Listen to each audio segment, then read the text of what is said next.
My love.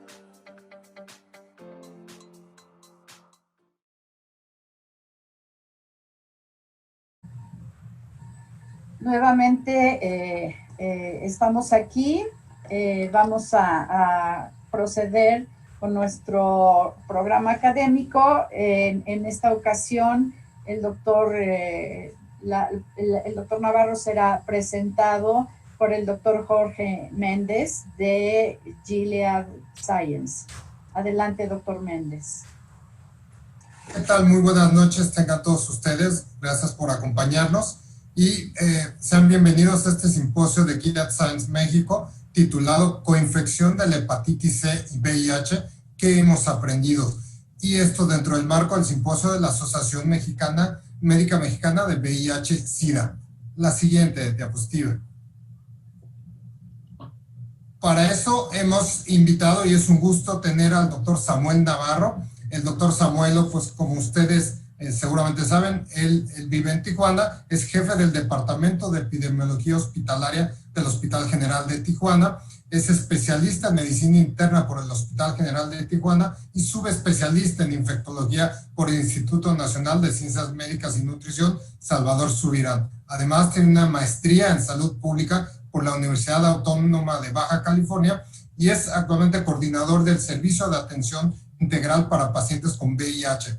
Además, profesor de Medicina y de Infectología de la Universidad Autónoma de Baja California.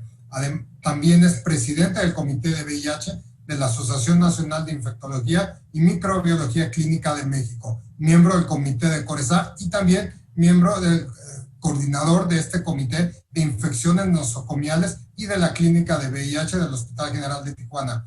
Además, el doctor Samuel Navarro tiene múltiples publicaciones, tanto en revistas nacionales como internacionales. Y pues es para mí un gusto que el doctor nos hable en esta plática sobre la coinfección de hepatitis C y VIH. Y además va a ser mucho el enfoque en microeliminación de la hepatitis C, que es ahora tan importante en este subgrupo de pacientes. Por favor, doctor Samuel Navarro. Sí, muchas gracias, Jorge. Muchas gracias a AMBI por la invitación. Gracias, Fernanda. Bueno, para mí es un placer estar con esta plática y el enfoque precisamente va a ser mucho sobre lo que es la microeliminación de la enfermedad, en particular en el paciente en el contexto de la coinfección con VIH. Bueno, son mis conflictos de interés y los objetivos de la plática, como ustedes pueden ver aquí, es primero entender este concepto que a lo mejor creo que no se ha entendido muy bien lo que es la microeliminación, el porqué de esto. Pero algo muy importante es cómo yo, como médico tratante, puedo ayudar a la eliminación de la enfermedad. Y por último, el rol que tiene esta molécula, que es el motivo de la plática, de sofosbuvir-velpatasvir en la microeliminación de la hepatitis C, en particular en el sujeto infectado con VIH. No avanza. Se trabó la...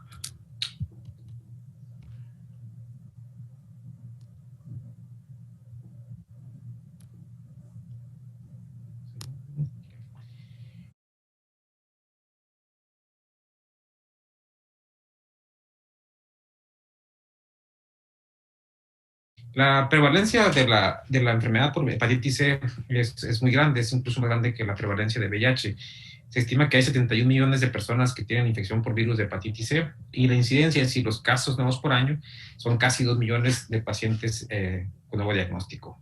La mortalidad es alta, la mortalidad son casi 400,000 personas por año. Es por eso que la OMS, nuevamente aquí está el botón, es por eso que la OMS ha introducido esta forma de tratar o de tratar de reducir esto, que es la microeliminación. Y el objetivo es que para el 2030 se disminuya la incidencia en un 90% y la mortalidad en un 65%.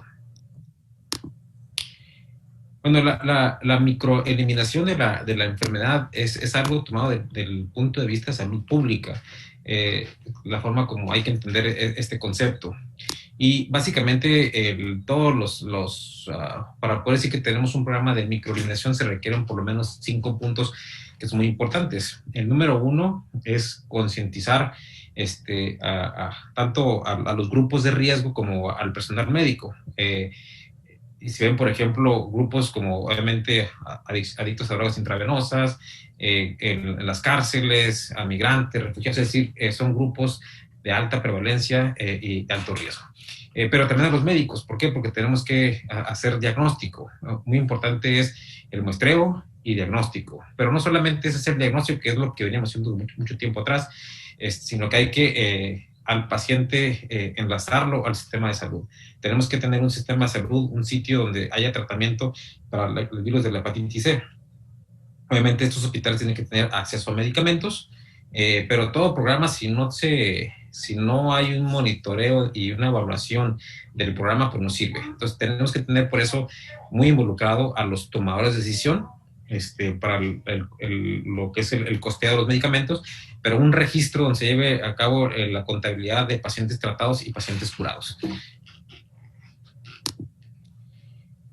La microeliminación tiene varios grupos que tomamos en cuenta y son grupos que tienen ciertas características, o sea, son grupos de alta prevalencia o de mucho riesgo para complicarse.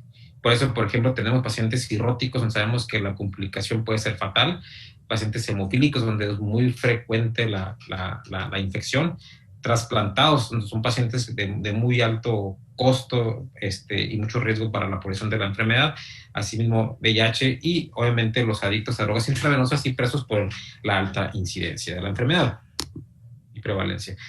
¿Y qué pasaría con la gente que no encaje en estos grupos de tratamiento? Es decir, si el paciente no está preso, si la persona no tiene hemofilia o no tiene cirrosis, ¿eso qué implica? ¿Que serían tratados o no? Eso es importante porque mucha gente piensa que se hacen programas específicos para algunas minorías o para ciertos grupos. Y en realidad, cuando hablamos de un programa de microeliminación, es importante entender que tiene que haber un programa universal.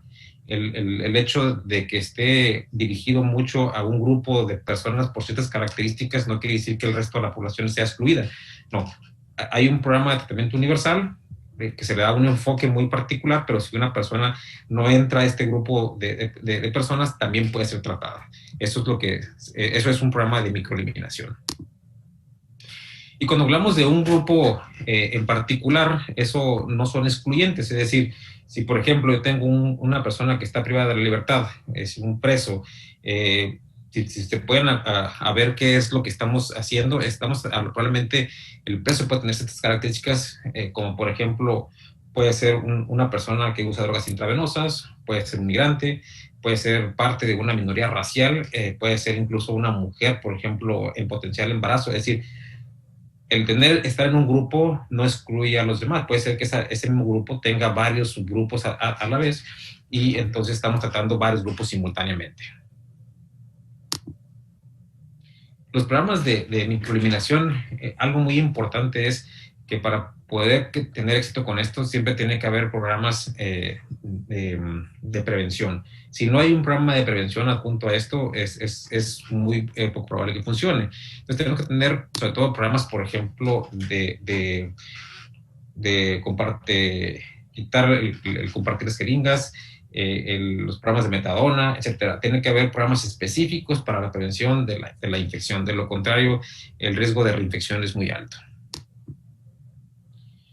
Y el por qué adoptar las estrategias de microeliminación por un país, pues es muy sencillo. En realidad, estamos hablando de adoptar una política que vamos a preparar a todo el sistema de salud y a una nación para llevar este programa. Recuerden, hablamos, por ejemplo, de preparar a todos los médicos, al personal de salud sobre el diagnóstico, tratamiento de la enfermedad.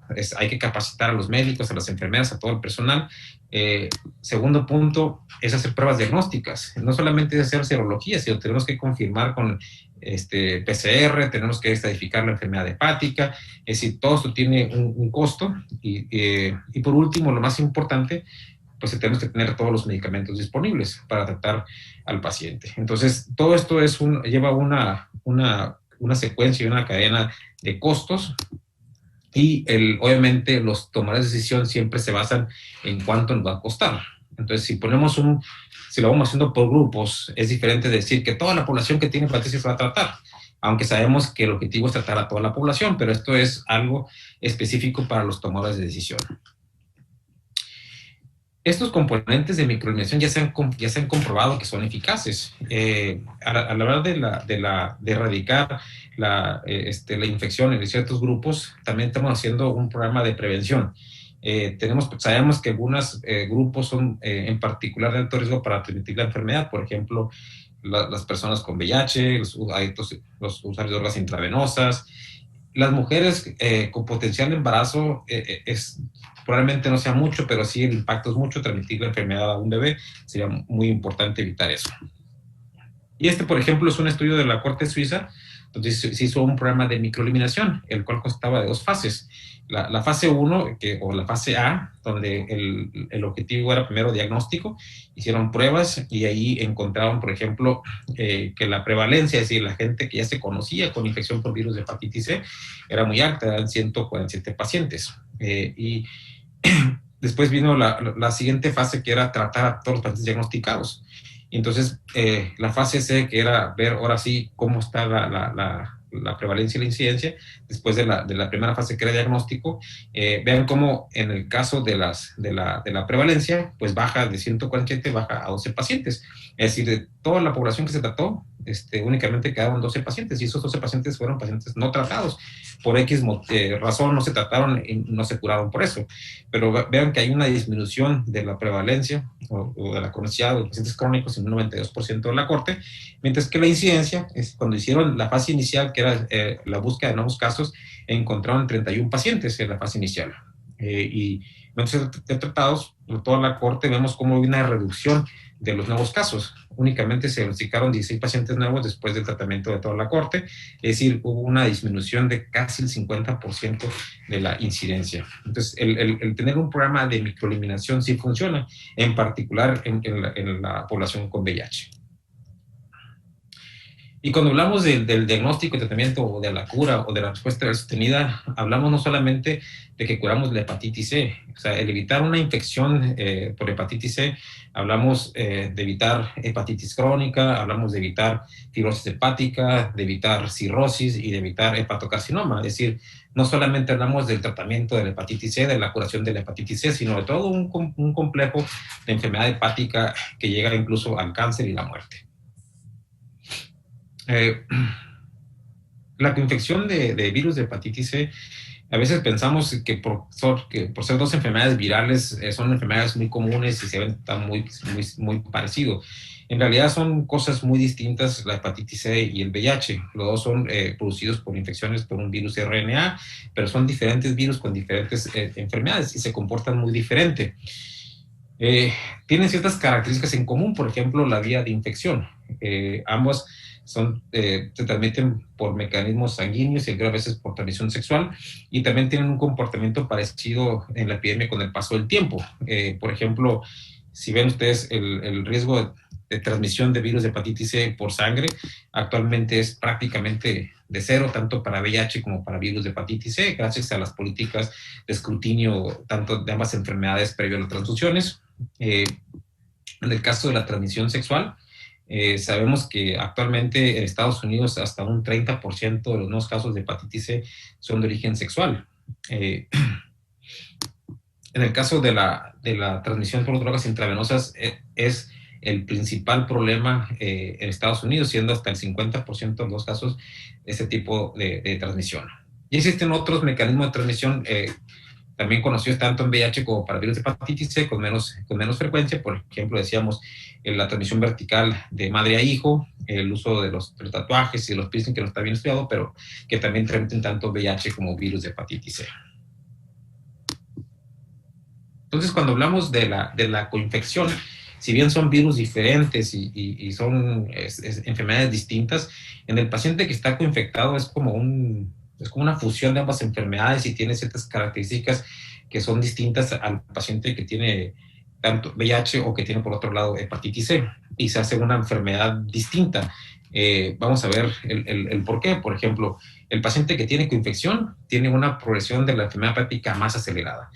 Y aquí pueden ver, por ejemplo, una gráfica como las personas que están monoinfectadas, la incidencia a llegar a la cirrosis es más tardada y es menos en porcentaje comparado con que tiene coinfección con virus de hepatitis C. Por otra parte, una vez que el paciente ya tiene cirrosis hepática, la probabilidad de que desarrolle las complicaciones o que desarrolle una descompensación hepática es más frecuente en el paciente coinfectado comparado con el paciente monoinfectado. Y la progresión de la enfermedad a cirrosis, si ven aquí en la primera tabla, es la incidencia de cirrosis a 10 años. Es decir, el paciente que se infectó a 10 años, ¿cuántos desarrollaron cirrosis? Y si ven en los que están sin VIH, únicamente el 2.6% de la población desarrolla cirrosis a 10 años, mientras que la gente que está infectada con VIH, hasta el 15% llega a tener cirrosis en 10 años. Y el tiempo promedio para llegar a la cirrosis en una persona que es VIH negativo fue de 20 años, 23 años, comparada contra 7 años en la corte de coinfección. Es decir, la enfermedad es mucho más rápida en la gente que tiene coinfección. Actualmente sabemos que la mortalidad por VIH ha disminuido y que la mortalidad de las personas que tienen VIH pues cada vez se asemeja más a la población que no tiene VIH. Esto gracias a que la terapia antirretroviral es muy efectiva, de tal manera que, como se ve aquí en la gráfica, antes de la terapia altamente activa, la gente fallecía de SIDA, que es la barra rosa que pueden ver aquí. Actualmente, bueno, esa es la Corte Suiza, pero la Corte Suiza, vean las causas de muerte de la población y son muy parecidas a las causas de muerte de la población con VIH después de la terapia altamente activa. Y si pueden ver, hay este pequeño rubro aquí que está subrayado en rojo, que es la enfermedad hepática, que es más común que en la población en general. Y esta causa de mortalidad hepática, lo más frecuente es virus de hepatitis C y cirrosis hepática. Por eso es muy importante el diagnosticar a una persona con infección en nuestra corte que tiene VIH, porque sabemos que el riesgo de transmisión al resto de la población obviamente no se pega por contacto, es por transmisión sexual, pero sabemos que es una población que tiene, que es sexualmente activa y que tiene mucha promiscuidad. Y esto puede ser que se genere una transmisión al resto de la población, al resto de la corte. Por eso el diagnosticarlo, tratarlo y erradicar la infección, podemos erradicar las nuevas infecciones en la misma corte. Actualmente se estima que hay casi 40 millones de personas viviendo con VIH y que hay 71 millones de personas viviendo con hepatitis C. Los que tienen la coinfección, el número estimado es de 2 a 7 millones de personas. Y la incidencia o la prevalencia varía de regiones por múltiples factores, pero una cosa importante que quiero resaltar aquí es la gráfica que está a su lado izquierdo. Como pueden ver, la principal causa o principal factor de riesgo es el uso de drogas intravenosas, pero vean lo que es la transmisión sexual. El hombre que tiene sexo con hombre tiene prácticamente el doble de incidencia comparado o de riesgo comparado con las personas heterosexuales, como pueden ver aquí.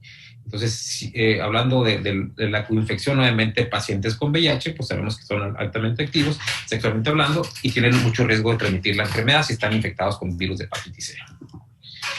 En México se estima que la prevalencia de infección por virus de hepatitis C es del 0.4 al 0.6, depende de dónde lo lean, y la incidencia de VIH es de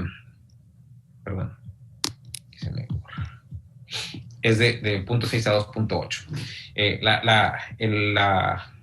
La coinfección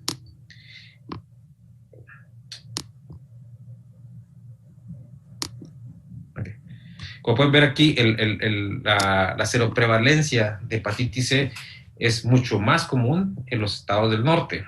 Y esto no es porque esté muy pegado a Estados Unidos y sea algo de ósmosis, sino se relaciona más con el uso de drogas intravenosas. Si ustedes comparan los mapas de adicciones, van a ver que los estados del norte tienen mucho más frecuencia de adicciones comparados con los estados del sur, lo cual coincide mucho con la incidencia de hepatitis C en los estados del norte. Estos son factores de riesgo. Aquí vemos, por ejemplo, un estudio que está hecho en Ciudad Juárez y Tijuana, donde agarraron a toda la población que tenía, que eran adictos a drogas intravenosas, y les hicieron estudios de virus de hepatitis C y VIH. Y lo que se puede ver es una relación estrecha entre el tiempo que están usando drogas intravenosas o drogas ilícitas y la seroprevalencia de hepatitis C. Y si ven, a 2 años del uso de drogas, el 85% de la población ya estaba infectada con virus de hepatitis C. De 3 a 5 años, el 90%, y después prácticamente todos los usuarios de drogas intravenosas tenían hepatitis C.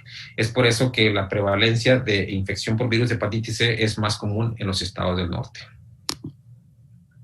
Y esto aquí es una gráfica donde se compara en hospital lo que es la prevalencia o la incidencia de hepatitis C y de VIH. Si ven las nuevas infecciones de VIH, si bien siguen prácticamente iguales en una meseta, pues tampoco no ha bajado ni disminuido, están prácticamente iguales. Hacemos diagnóstico de pacientes más con SIDA que con VIH, pero se ha mantenido en una meseta. Y vean la gráfica del lado izquierdo, donde van a ver que la incidencia de hepatitis C cómo ha venido aumentando con el paso de los años. Esto probablemente en relación a más escrutinio, pero también al abuso de drogas intravenosas, que es un problema, como ya dijimos, en la frontera. Y otro de los problemas que tenemos es el seguimiento de los pacientes. Es bien conocido por ustedes lo que se llama la cascada de atención. Y si en el paciente con VIH puede ser crítico, en el paciente con virus de hepatitis C es mucho más crítico. Aquí, por ejemplo, ven una cascada de atención donde vemos que en tratamiento antirretroviral están únicamente el 50%. Pero vean, diagnóstico 80%, en tratamiento 60%. Pero cuando comparan con hepatitis C, vean cómo la cascada de atención cae drásticamente. Pacientes curados o lo que se llama respuesta viral sostenida, pues es menos del 10% de la población. Del 100% que estaba, diagnosticados únicamente el 50% y curados menos del 10%. Es decir, la cascada de atención en hepatitis C es muy mala. Y en la población con VIH todavía peor. Son coinfectadas con VIH, vean, respuesta viral sostenida, y esto es un estudio de aquí de San Diego, del 2012, pues prácticamente era nula la respuesta viral sostenida en ese entonces. Y en América Latina es un estudio donde se compararon los nuevos diagnósticos o los diagnósticos de hepatitis C con los tratamientos que se vendían en las farmacias, y vemos cómo realmente es muy mala la cascada. Vean, el tratamiento de pacientes con hepatitis C al 2006 no alcanzaba ni el 1%. En el mejor de los casos era Puerto Rico con 0.89% de tratamiento. Vean, México 0.33%, Argentina 0.15%. Realmente es no hay tratamiento para fines prácticos de hepatitis C. Y más recientemente, en 2016, vean, en América Latina, menos del 1% de pacientes son tratados para virus de hepatitis C. Y esto se ha vuelto un problema que probablemente uno o la gente que se dedica nada más a ver VIH y no hepatitis C no se da cuenta y piensa que el VIH es alta mortalidad, y sabemos que ha bajado la mortalidad con el paso del tiempo por nuevos medicamentos, pero nunca nos vamos a pensar ¿y qué pasa comparado con virus de hepatitis C? Y vean, virus de hepatitis C, la mortalidad se ha ido poco a poco incrementando con el paso del tiempo, y VIH ha ido bajando. ¿Por qué baja VIH? Porque sabemos que el tratamiento es altamente potente, que los pacientes ya no deben de fallecer si toman bien su esquema antirretroviral. Pero vean, hepatitis C poco a poco ha ido aumentando la mortalidad. Y de hecho, en Estados Unidos, a partir del 2005-2006, se cruzó la barrera de mortalidad entre VIH y virus de hepatitis C. Se muere más gente con virus de hepatitis C que con VIH.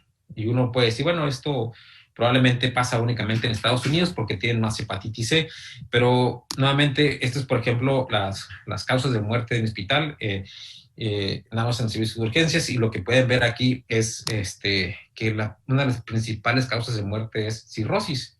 Y esos 146 pacientes, la mitad eran hepatitis C, y vean, SIDA únicamente 44 pacientes. Es decir, tenemos más muertes por virus de hepatitis C que por VIH en Tijuana. Y actualmente la enfermedad hepática es una de las principales causas de muerte en todo el mundo, en las cortes con VIH, no únicamente en Estados Unidos o en Tijuana. Aquí pueden ver, por ejemplo, qué es lo que pasa en Italia, España, Estados Unidos en la era pre-HAART y en la era HAART. Actualmente llega más complicaciones en la era HAART porque sabemos que el paciente con VIH pues ya no se muere por VIH, ya no se muere por SIDA, sino por otras cosas, y esta es una de ellas, ¿no? Las complicaciones hepáticas. Y no solamente es mortalidad, sino también las atenciones, las hospitalizaciones por descompensación o por problemas hepáticos, cada vez es más frecuente en la era post-HAART que en la era pre-HAART. El tratamiento, el objetivo de la terapéutica, aún hay gente que piensa que la hepatitis C no se cura.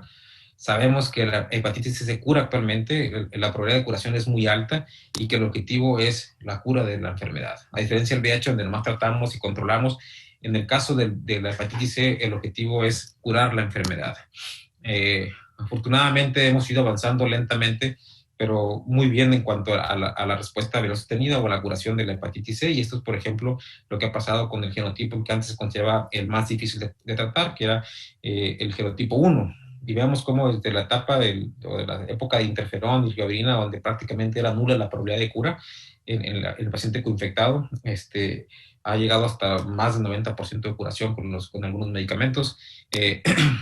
Y esto se ve como que el paciente que presenta respuesta viral sostenida, sí tiene una repercusión en la vida. O sea, el paciente que se cura de hepatitis C no nomás se curó, sino que tiene una repercusión. Vean aquí la mortalidad en sujetos que alcanzaron la respuesta viral sostenida o que se curaban en la gráfica con la raya roja, contra aquellos que no se curaron. Es decir, la diferencia es significativa. El paciente que no se curó de hepatitis C tiene mayor mortalidad comparado con el paciente que sí se curó de hepatitis C. Y esto es una corte de monoinfectados. En las cortes de coinfectados, ¿qué es lo que sucede? Lo mismo. Se ve que la mortalidad en pacientes que tuvieron éxito en el tratamiento, pues prácticamente se mantiene, o sea, no se mueren los pacientes, y como lentamente con el paso del tiempo empiezan a fallecer pacientes que no presentaron curación o respuesta sostenida en la corte de coinfectados. Y no solamente es mortalidad, sino también descompensación hepática, es decir, ascitis, es decir, sangrado digestivo, etc.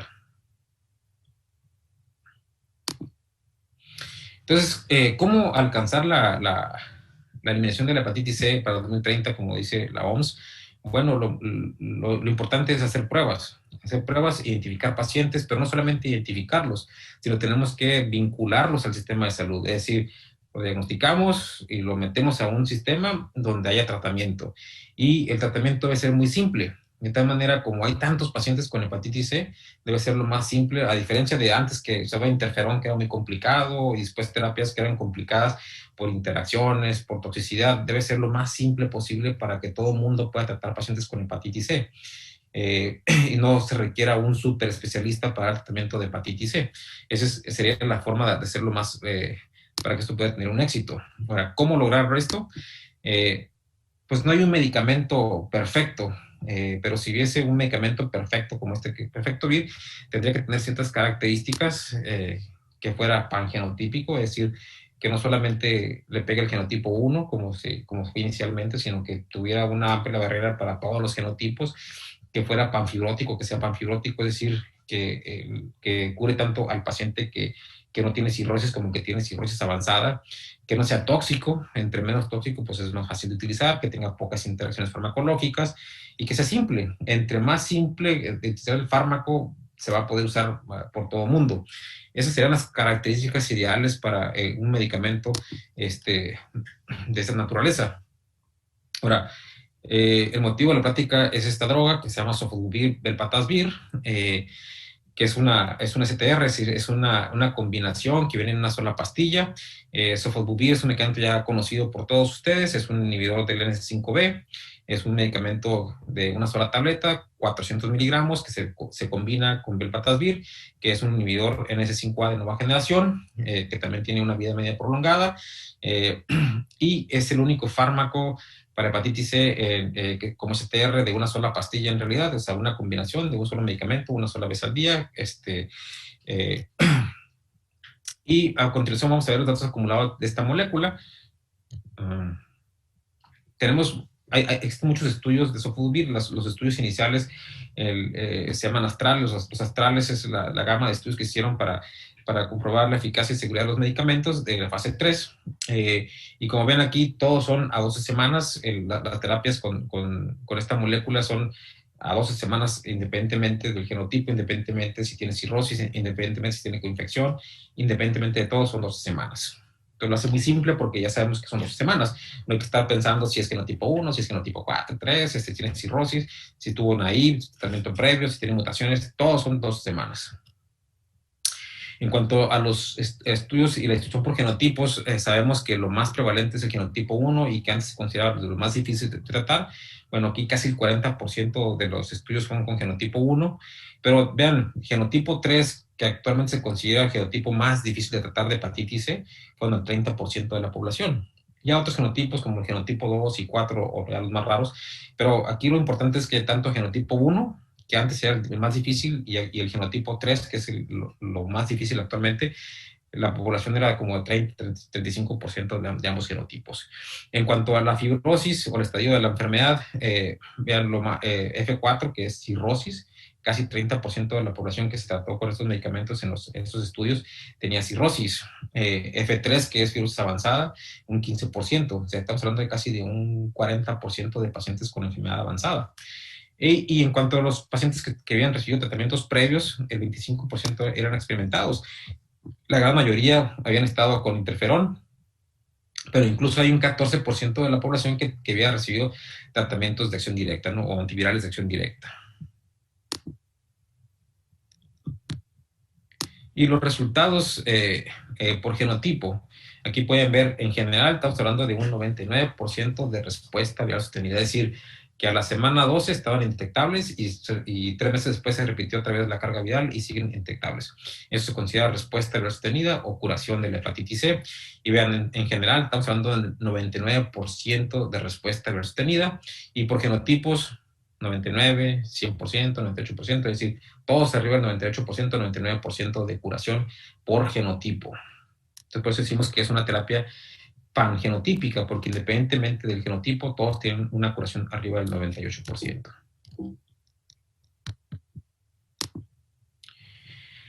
Y en cuanto al estatus de cirrosis o tratamientos previos, nuevamente, en general, 98% de respuesta viral sostenida o de curación, sean cirróticos o no cirróticos. Vean, no cirróticos 98%, cirróticos 97%, pacientes experimentados 97% de curación contra 98% en pacientes no experimentados. Es decir, independientemente si son naive o el grado de la enfermedad o el estadio de la enfermedad hepática, la curación con esta molécula es arriba del 98%.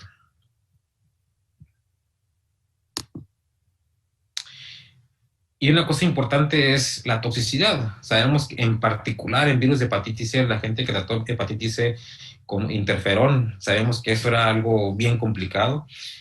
Muchos efectos secundarios. Actualmente las terapias son prácticamente como tomar placebo. Si lo ven aquí, el plusa, o que es la combinación de pelpatasvir con sofosbuvir, vean, cefalea 29%, pero vean, placebo 28%. Recuerden que son personas enfermas que tienen hepatitis C, que tienen cirrosis y por ende tienen muchos efectos secundarios. Pero si comparan lo que pasaba con la molécula y con el placebo, prácticamente es lo mismo. Es decir, es como si tomaran placebo. 29% se espera, 1% de diferencia nada más. Igual fatiga, igual 20% en el paciente con placebo contra el que tiene la molécula. Náuseas, 12% contra 8%. Prácticamente es una molécula que no genera efectos secundarios, de acuerdo a esto. Y en el mundo de la hepatitis, cuando empezaron a salir nuevas moléculas, una de las mortificaciones era la resistencia. ¿Qué va a pasar con pacientes que fracasen y que pudieran desarrollar resistencia? ¿O qué pasa si el paciente tiene mutaciones basales de resistencia? Bueno, aquí hicieron los estudios donde hicieron genotipos iniciales, y vean, pacientes que tenían mutaciones para el NS5A eran el 42%. estos pacientes, independientemente de que tuvieran mutaciones de resistencia para este fármaco, el 99% de los pacientes respondió a la terapia y estuvo indetectable. Es decir, no hay necesidad de hacer un genotipo basal para hepatitis C. Como antes se pensaba que, dependiendo del tipo de medicamentos que había tomado antes, había necesidad de hacer algún genotipo basal. Entonces se dice, no hay necesidad de hacer genotipos. La combinación de ambas moléculas es tan efectiva que el 99% de la población, aunque tenga mutaciones, va a responder.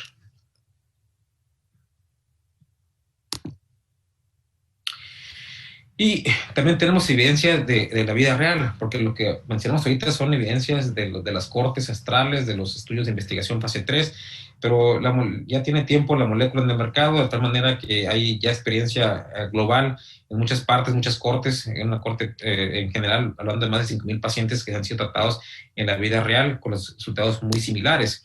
Si ven, aquí ven en general por genotipos, respuestas arriba del 99-98% de respuesta o de éxito o de curación en pacientes en la vida real. Por fibrosis o estadio de la enfermedad, vean, F0, F2, si pacientes tranquilos, 99%, pacientes con fibrosis avanzada, F3, 99% de curación, cirróticos, 98% de curación,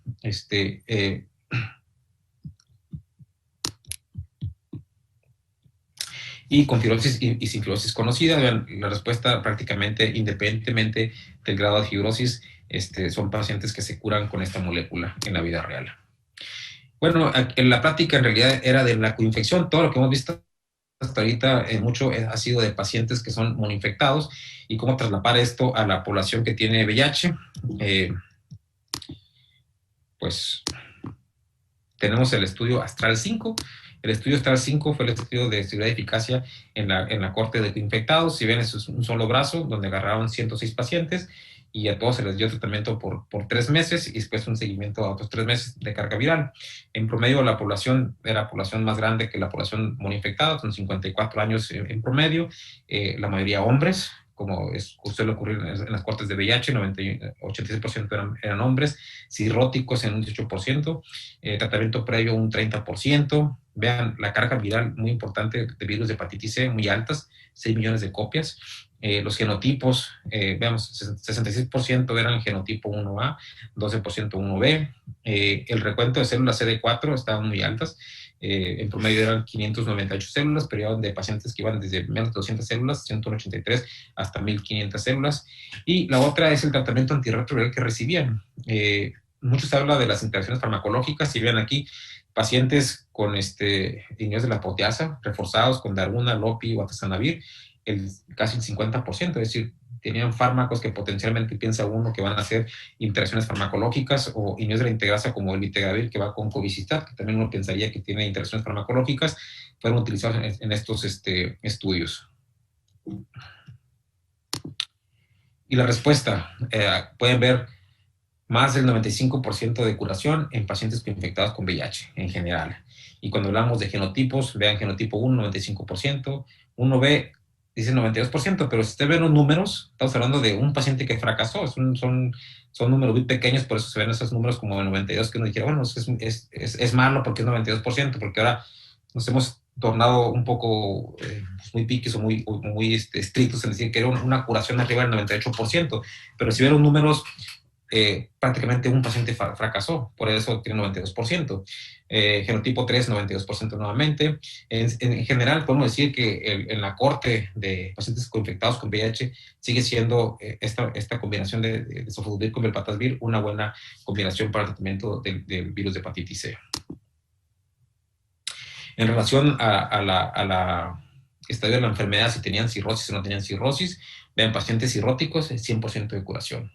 Al tratamiento, si tenían tratamiento previo o no para el virus de la hepatitis C, vean, con tratamiento previo, 97% de curación. Y la raza de México habitualmente no la pensamos mucho, pero en el mundo de la hepatitis C sabemos que la gente que tiene VIH, que es de raza negra, tiene peor pronóstico.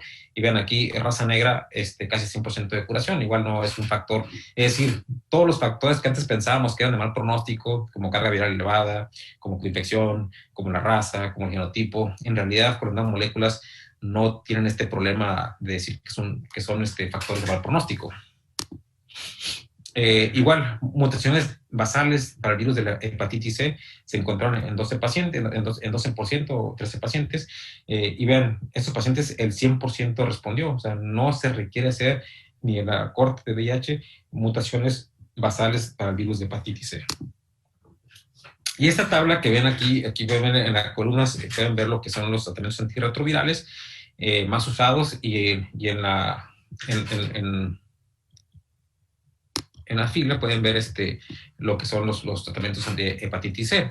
Y uno puede ver diferentes colores. Obviamente el rojo es que no se puede dar, el amarillo es con precaución y el verde se puede utilizar.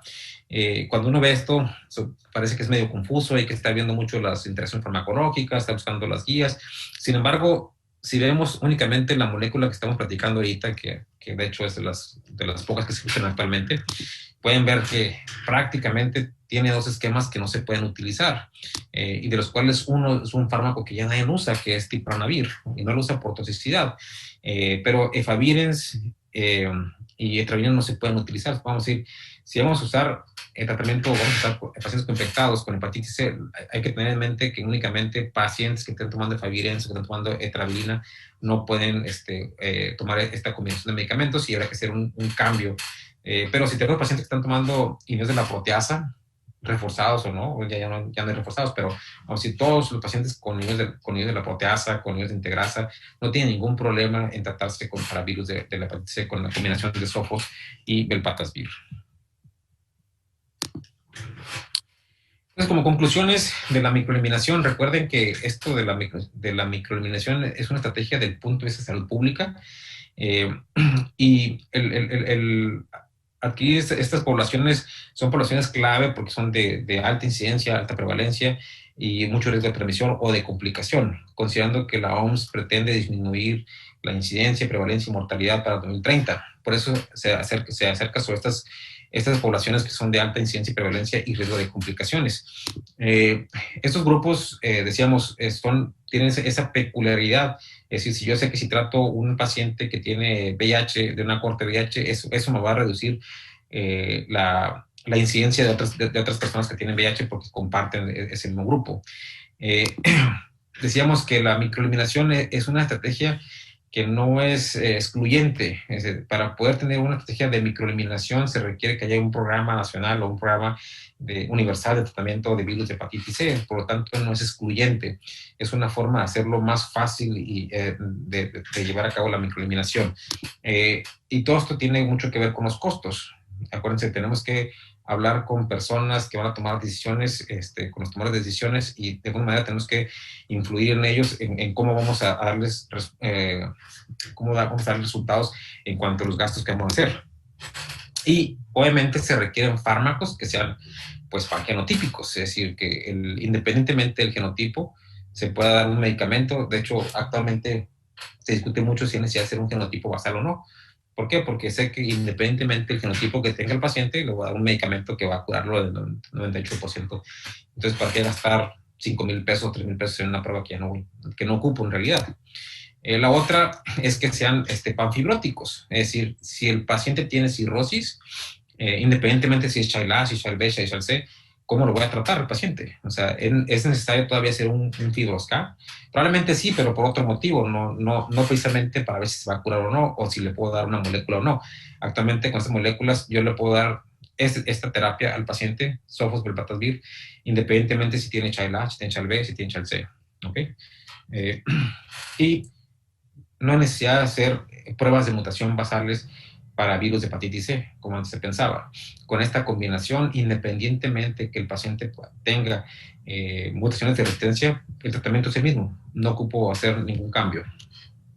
Y en el caso de la coinfección con VIH, nuevamente, un tratamiento pangenotípico que afecta a todos los genotipos, y que sea panfibrótico que afecta a todos los estadios de la enfermedad, cirrosis avanzada, A, B, C, no importa. Entonces, decíamos que las características ideales de un tratamiento o del Perfectovir sería que fuera pangenotípico, que fuera panfibrótico, que tenga una efectividad mayor al 95%, que sea poco tóxico, que no tenga interacciones farmacológicas, que sea simple de utilizar, y que se puede usar en pacientes con o sin cirrosis, y si tiene cirrosis que si está descompensado, ¿no? Que se puede utilizar. Todas esas características las reúne la combinación de sofosbuvir, velpatasvir, que es un nombre exclusa del mercado. Digo, no es un medicamento perfecto, pero es lo más cercano a la perfección que hay para el caso del tratamiento del virus de hepatitis C. Y en la coinfección con VIH no es la exclusión. Creo que es la última diapositiva. Si tienen alguna pregunta, estoy para servirles. Muy bien, doctor Navarro, muchísimas gracias por su presentación, la verdad muy clara de cómo nos fue llevando con esta parte desde la microeliminación a entender cómo se puede llegar al tratamiento. Pues hay una gran cantidad de preguntas, doctor. En novedad del tiempo voy a tratar de darle puntualidad a algunas. Una de las que me parece más interesante y que me dice aquí y que frecuentemente nos las hacen es en un paciente coinfectado con virus C y VIH, ¿cuánto tiempo sugiere dejar entre el inicio del tratamiento antirretroviral y el inicio del antiviral de acción directa? Es decir, es muy común esta pregunta, tengo las dos enfermedades, ¿cuál empiezo o cómo lo debo empezar primero? ¿A cuál debo tratar? Habitualmente lo que hacemos es tratamos el VIH. Una vez que vemos que el paciente tiene buena tolerabilidad al tratamiento antirretroviral, que es indetectable, es cuando empezamos la terapia de acción directa. Ahora, hay otra gente que dice, bueno, si tiene arriba de 15CD4, puede estar el virus de la hepatitis C y porque no tiene ninguna interacción farmacológica. En realidad, actualmente con las terapias, con esta en particular, que no tiene efectos secundarios prácticamente, pues no tienes ese problema. Si tú ves que el paciente ya tolera bien la terapia antirretroviral, pues puede ser tratamiento para acción directa. Otra cosa que dicen mucho es los CD4. Los CD4 arriba de 200 CD4. Y eso era muy importante cuando estaba interferón, porque sí se verá una clara diferencia en gente con CD4 menos de 200 y más de 200. La probabilidad de fracaso era muy alta abajo de 200. Con las nuevas terapias, como es algo directamente contra el virus, no se ha visto esta diferencia de CD4. Entonces, yo te diría, para fines prácticos, el paciente empieza el tratamiento antirretroviral, tolera los medicamentos, tienes, no sé, 1 o 3 meses ya estable en tu terapia antirretroviral, indetectable, empieza el tratamiento para virus de hepatitis C. Muy bien, doctor. Aquí tengo otra pregunta corta que dice, bueno, ¿en quién usted utilizaría ribavirina? ¿En quién sí usaría ribavirina de estos pacientes? La ribavirina es un fármaco que se tiende allá al desuso por la toxicidad. Es un fármaco que no es de acción directa, tiene ciertos de los genes que hace que sea más rápida la detección del virus de hepatitis C. Pero actualmente con estas moléculas es poco su utilidad y en quien sí se usa la ribavirina son pacientes con cirrosis descompensada, básicamente. Muy bien, doctor. Muchísimas gracias. Otra de las preguntas que también nos hacen, en su opinión, ¿cuál sería alguna razón para tener que diferir el tratamiento de hepatitis C? Pues en realidad no veo un motivo para diferirlo. El motivo es que no hubiese terapia para virus de hepatitis C, pero en realidad, bueno, probablemente el embarazo, porque no sabemos, no está indicado en el embarazo, pero fuera de eso no veo algún motivo para el diferimiento de hepatitis C. Otra, que el paciente no esté consciente o que no acepte la terapia, pero se va a hacer muy difícil encontrar otro escenario con esto, ¿no? Muy bien, doctor. Otra pregunta, si todavía hay tiempo, nos dice, doctora. Sobre todo, me preguntan en relación a, para empezar tratamiento de hepatitis C, si hay algún nivel de tanto de CD4 como de carga viral de VIH y o también de hepatitis C, como para decir que debo empezar el tratamiento con alguna cifra en específico. Sí, en relación al virus de la hepatitis C, no hay una cifra de carga viral. Antes se esperaba, se daba prioridad, se priorizaba el tratamiento a pacientes cirróticos, a pacientes con F4, Child-A, o F3, igual sea mujeres, etc. Sin embargo, en realidad no hay un un motivo para esperar. Toda la gente que tiene hepatitis C tiene una infección, independientemente si está en F0, en F1, F2, tiene una infección y puede transmitir la infección. Y como decía, el curar hepatitis C no solamente se cura hepatitis C, sino se evita la fibrosis hepática, se evita la cirrosis, se evita el hepatocarcinoma. Entonces, cualquier paciente que tiene hepatitis C se debe tratar.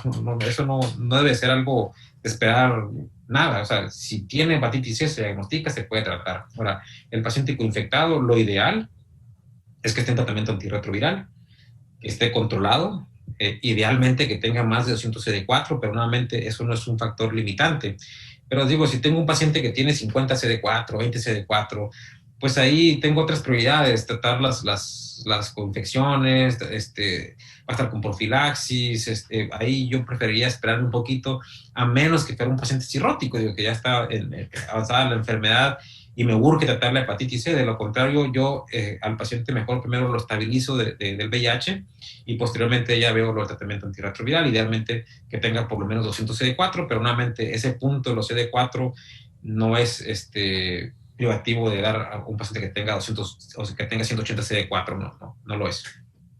Perfecto, doctor. Yo creo la última pregunta me parece muy interesante y si quiere con eso, doctora y doctor, terminamos. Es en relación a interacciones farmacológicas de la coinfección. ¿Cómo debo ajustar el tratamiento antirretroviral si tengo un paciente? ¿Cómo me puedo guiar de esto? Sí, decía que uno de los objetivos de la terapia perfecta o Perfectovir es que no tenga interacciones farmacológicas, que fuera muy fácil de utilizar. Y en realidad esta molécula así lo hace, es muy sencilla. O sea, todo paciente, excepto por la gente que toma Favirenz, o que toma Tipranavir, o que toma Etravirina, esos son fármacos que no se pueden usar en cuanto al HIV.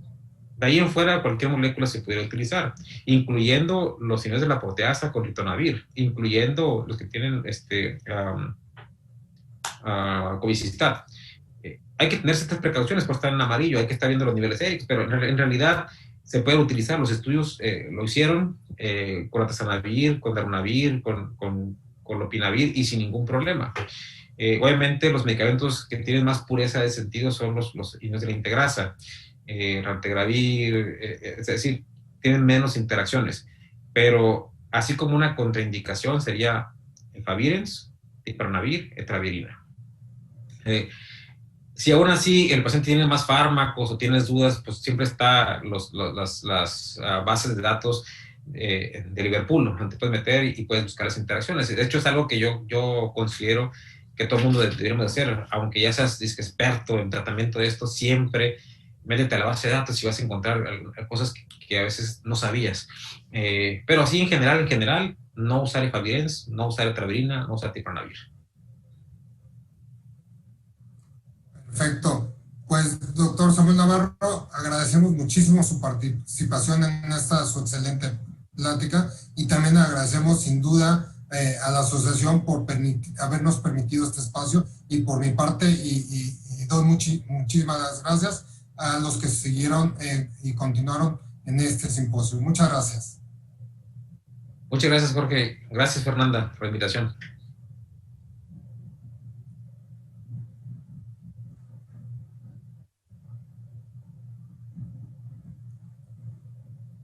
Perdón, apagado.